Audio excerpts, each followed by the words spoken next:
بسم اللہ الرحمن الرحیم اللہم صلی علی سیدنا محمد وعلی آل سیدنا محمد بارک وصلی وسلم علیہ۔ ناظرین، نہ پوچھ مجھے فسانے جہنم کے، اس ملک میں جینا سزا سے کم نہیں۔ آج ہم کچھ لوگوں سے جو یہاں پہ سروائیو کرتے ہیں کاروبار میں، جو کچھ لوگ اپنا کاروبار کرتے ہیں اور کچھ ان کے اپنے ذاتی کھانے کے ریسٹورنٹس کے بزنس ہیں، ہم ان سے ان کی رائے لیں گے کہ 9 مئی کے بعد جو واقعہ ہوا، جو گرفتاری ہوئی عمران خان صاحب کی، اس کے بعد کوئی کاروبار میں کمی پیشی ہوئی، بزنس میں کمی ہوئی، کیا افیکٹ ہوئے لوگوں سے، یہ پوچھتے ہیں۔ تو آج ہم یہاں پہ ایک ریسٹورنٹ ہے،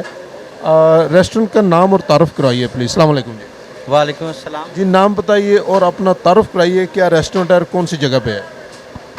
اس وقت یہ برکت مارکیٹ میں ہے اور کنگ سٹیکس ہمارے ریسٹورنٹ کا نام ہے،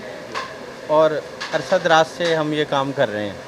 تو آپ کا جو سوال ہے 9 مئی کے حوالے سے کہ کیا افیکٹ ہوا ہے، اس میں دیکھیں جو ہمارے ملک کے حالات ہیں،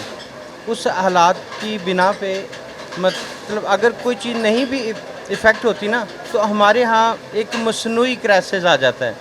جس طرح فرق بہت پڑا ہے کام کے اوپر کہ ایک دم سے کام کا گراف نیچے گیا ہے، اور دوسرا یہ ہے کہ ایسے حادثات سے ہوتا کیا ہے کہ آپ کی جو پرچیزنگ ہوتی ہے نا، وہ مہنگی ہو جاتی ہے۔ وہ چاہے مصنوعی لوگ کر دیں جی کہ راستے بند ہیں، یہ چیز نہیں آئی، مہنگی ہوگی، یہ چیز نہیں آئی، مطلب ایسے حالات واقعات سے کاروبار بہت ڈسٹرب ہوتا ہے۔ اچھا، میں سوری نام بھول گیا، نام بتائیے۔ نام بتائیے۔ میرا نام محمد رفیق۔ رفیق صاحب، یہ بتائیں کہ 9 مئی سے پہلے جو آپ کی کسٹمرز تھے، جو کھانے آتے تھے، وہ ان میں کمی آئی ہے؟ جی بالکل کمی آئی ہے، اور ایک پینک سا ماحول ہو گیا کہ لوگوں میں نا ایک خوف و ہراس ہو گیا۔ مطلب وہی جو مطلب کوئی سپورٹر ہے، کوئی پی ٹی آئی کا ہے، کوئی دوسری پارٹی کا ہے، لوگ چہچہاتے تھے، ایک دوسرے کے لیے ریویوز دیتے تھے، کمنٹس پاس کرتے تھے، لیکن ایک خوف کا سما پیدا ہو گیا یہ کریک ڈاؤن سے، اور جو کہ ہمارے ملک کے لیے اچھا نہیں۔ آپ کسی بھی پارٹی سے سپورٹ کرتے ہوں، ہمدردی رکھتے ہوں، وہ اپنی جگہ پہ، لیکن سب سے پہلے پاکستان، آپ کو پاکستان کے لیے سوچنا چاہیے۔ رفیق صاحب، یہ بتائیں کہ جو آپ کی پرچیزنگ ہے اس میں بھی فرق پایا، چیزیں مہنگی ہوئیں، اس میں مہنگائی کی وجہ سے آپ کا جو مینٹین رکھنا ہے، جو آپ کا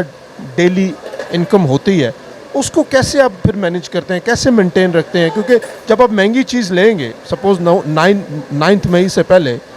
اگر کوئی چیز سستی تھی، لائک چکن پر کے جی آپ کو کچھ کم ریٹ میں تھا، ابھی زیادہ ہو گیا، تو پھر آپ تو اسی قیمت پہ بیچیں گے نا، تو اس کو کیسے مینٹین کرتے ہیں آپ؟ ہاں جی بالکل، جیسے آپ نے خود ہی بتا دیا، ہماری جو سب سے بیس لائن ہوتی ہے وہ چکن ہوتی ہے، تو اس کے ریٹ بہت بڑے، اس وقت ہماری سوچ سے بھی زیادہ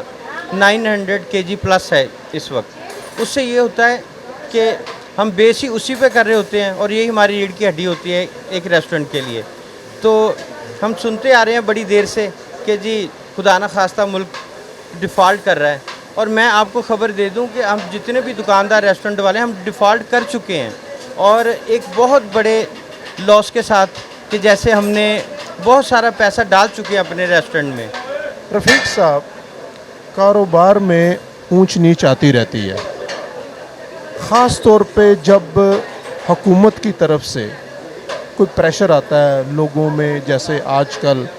ایک گرفتاریاں شروع کی ہوئی ہیں، کریک ڈاؤنز ہو رہے ہیں، کبھی زمان پارک میں، کبھی ادھر کبھی ادھر، تو اس چیز کی وجہ سے بھی کافی کاروبار میں آپ خلل پیدا ہوتی ہے؟ ہاں جی،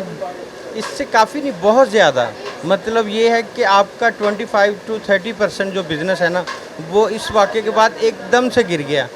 اور اتنا فرق پڑ جائے گا تو ہم سروائیو نہیں کر پاتے، اور بہت فرق پڑا ہے ایسے حادثات سے۔ تو جو بھی حکومت وقت ہے، کوئی بھی ہے، یا ہمارے سابق اقتدار ہیں، ان کو چاہیے کہ اس کو آپ